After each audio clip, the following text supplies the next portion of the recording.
What's up, guys? Blair here. We got a little bit different video for you guys today. I'm not going to be doing any fishing in this one. I just want to be down to earth, talk to you guys about my experiences in college. And obviously, based on the title of this video, I think it's very easy to wonder, is it worth it to move however far it might be for yourself? For me personally, it's 20 hours.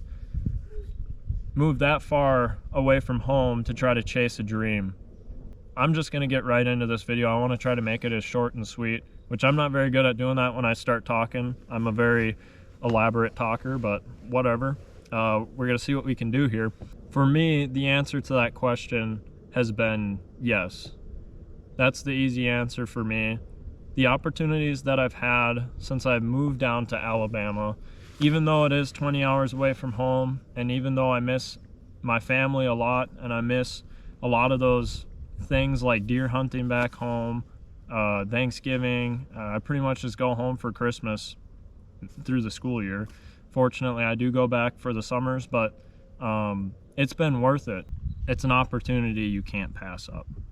And what I mean by that is, being from up north, if you truly want a shot at making it as a professional angler, if you even just want the shot at all, whether you can financially afford it or not, that's something a guy's got to figure out down the road. But in my head, I was like, this is an avenue where I can go to college, I can get a degree, I can fish, which is a huge added bonus, and I can fish on lakes that I've never fished in my life, that typically you'd have to plan a whole trip around work. And each trip, coming from Minnesota 20 hours away, traveling down here, like if you think about that, I've talked to people and they fish tournaments down south and they say it's like $3,000, like minimum. From the financial side of things, I'm saving money by living down here in college and fishing these bodies of water. From the college side of things, it's a huge added benefit that our bass fishing team is incredible to begin with. I've learned so much from so many of the different guys on the team, and we just push each other so much every single day, pretty much just to beat each other on the water. And what that ends up doing is we're fishing against each other in tournaments. We're not thinking about the other schools. We're just trying to beat each other. And that's why we've won 3 national championships in the last 3 years. And this program really is amazing. I can't say enough about it. But just to stay on the topic of the video, these lakes are incredibly challenging to a person from up north. It's about as different as it gets, honestly, because most of the lakes down here don't really have any grass, let alone offshore grass. Thankfully, the Coosa River does have hyacinth and Coosa grass, which there's a little bit back here, but not a whole lot. So you can still flip shallow and that sort of thing, but there's so many different patterns, and how shad relates to different parts of the lake at different times of the year, and how the bass relate to the shad, and the whole dynamic is really different. Learning all of that and all the other information that I've learned since I've been on the Montevallo bass fishing team has been invaluable for me. The bodies of water that I've gotten to fish: Missouri, Arkansas, Alabama, of course, Georgia, South Carolina, Tennessee, North Carolina, and Florida. Probably missing one more in there too, but besides those, I had a couple tournaments my freshman year up in Wisconsin and Illinois. But regardless, just that time on the water on these different bodies of water is huge. And most of the bodies of water that you fish down here in college are gonna be the major bodies of water that the southern tournament trails are running, and most of the professional trails. I mean, 75% of the tournaments are down south. So that being said, it's invaluable to have this time in college to do this. When I was 15 years old, I had the idea that I wanted to try our high school bass fishing team out. I wanted to try bass fishing. And since that point, when I first got into it, I guess I've always had it, but the older I get, you kind of understand your personality a lot more. And I have a very driven and motivated personality when it comes to things I truly care about. And bass fishing quickly turned into something I care about. I was raised in an outdoorsy type family. We've always hunted and fished, but walleye fishing never really pertained to me. I wasn't ever really excited while I've walleye fished. I mean, every once in a while you catch a walleye, cool. You're just sitting there bobbing, and I get it. It's a very enjoyable way to fish, relaxing. But I don't enjoy relaxation. I love the intensity. I love the fast pace, flipping, setting the hook, getting them in the boat, frog blow-ups, you know, all that stuff. And that's what really hooked me on bass fishing right away. Going through high school, I met a lot of people, people in the industry. I have several mentors that have been in the industry, that they know who they are, but they helped me out tremendously getting into bass fishing, learning things, and gaining confidence in myself with bass fishing. One thing I do want to mention is that nobody in my family ever fished for bass before me. So this is totally a dream on its own for myself, and it all got instilled in me.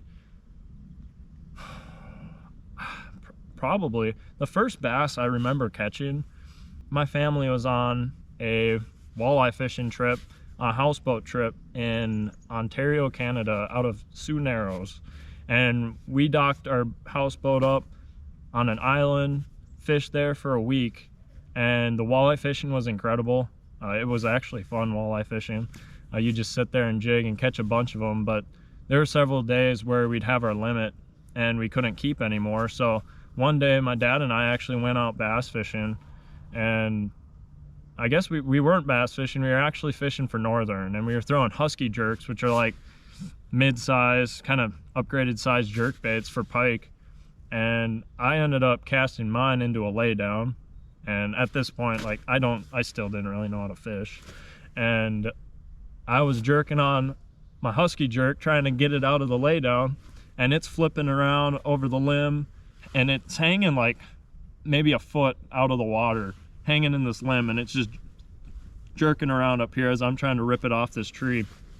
And a smallmouth bass jumps out of the water and gets hung up on it and is just sitting there flopping on it. And me and Dad were both like, what the heck just happened? You know, like one of those sort of things. And that to me is like where the spark for bass fishing really clicked. And that was right around when I started having the idea, like, I want to try bass fishing.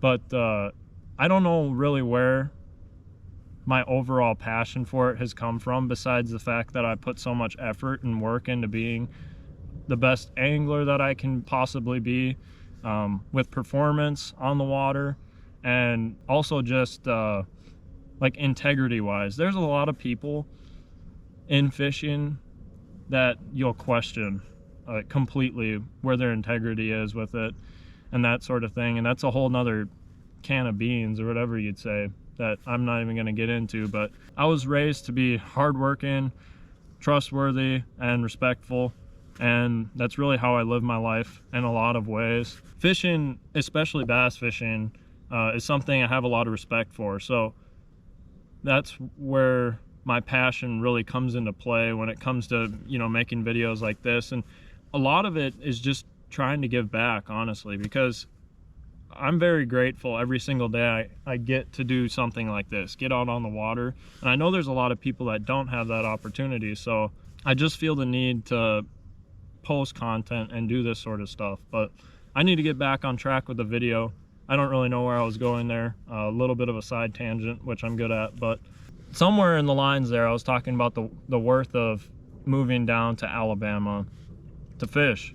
And it's invaluable because I've had opportunities to fish the Coosa River, which I'm on right now, Lake Gunnersville, Lake Pickwick, TVA lakes, and then I've fished just here in Alabama, like within an hour and a half of us, we have 2 herring lakes as well, which are Smith Lake and Lake Martin. So this area, centrally located in Alabama, where Montevallo's sitting at, is a perfect hub for all of these major bass fishing bodies of water.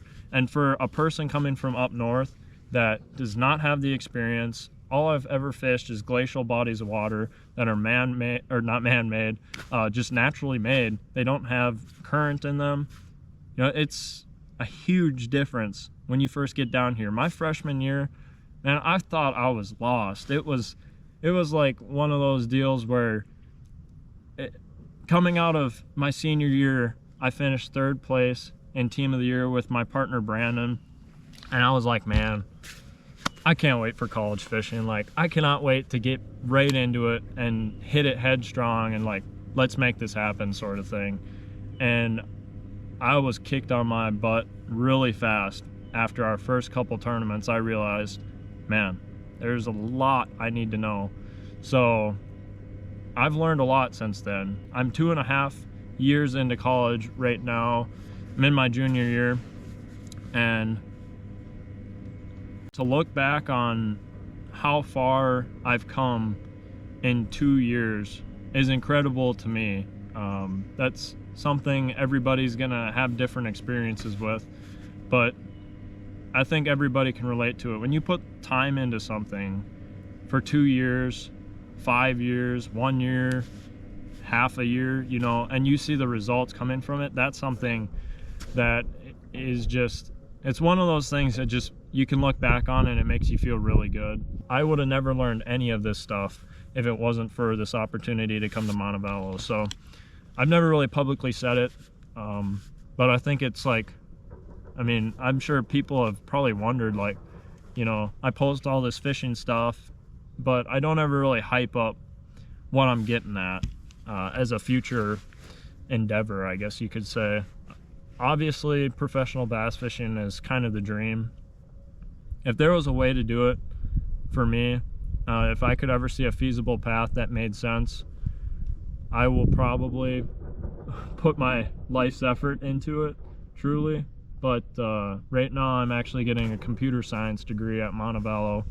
So regardless, I have a really good plan B, I guess you could say, to fall into coming out of college. So I'm really hoping coming out of college I can kind of make some of those right decisions and get life kicked off on a good track and be able to, you know, maybe take a stab at things if I really want to. With the fishing side of things, the more of the professional side of things. But regardless, anyways, I think I've covered plenty for this video. I hope you guys enjoyed it. It's just something a little different, but let me know down below if you guys are interested in hearing some more experience type videos, because there's so much stuff that I truly like. There's ideas I have all the time where I'm like, man, that'd be a great YouTube video to make, like just a quick one like this, where I can just sit down in the boat, talk to you guys, and share some of my experiences or share some knowledge that I've learned, you know, that sort of thing. So if there's any ideas you guys have, throw them down in the comments. I don't really know how many people are gonna end up watching this. Regardless, I just really felt the need to kind of share my experiences, why I think moving down south was worth it for me, specifically for the tournament bass fishing side of things. My time down here has been invaluable and is invaluable, and I will remember every single one of these moments for as long as I live, if I don't ever make it down here after college. But regardless, I took the risk, I took the chance, came down to Montevallo, Alabama, and right now I'm working to do everything in my power to have a successful college career for my last couple years and set myself up with an opportunity to hopefully do well in the future with bass fishing. We're about to hit the bank here, so I better wrap this video up, but I appreciate you guys watching. Stay tuned for the next one, and it's too late. I already hit the bank, so we'll see you in the next one.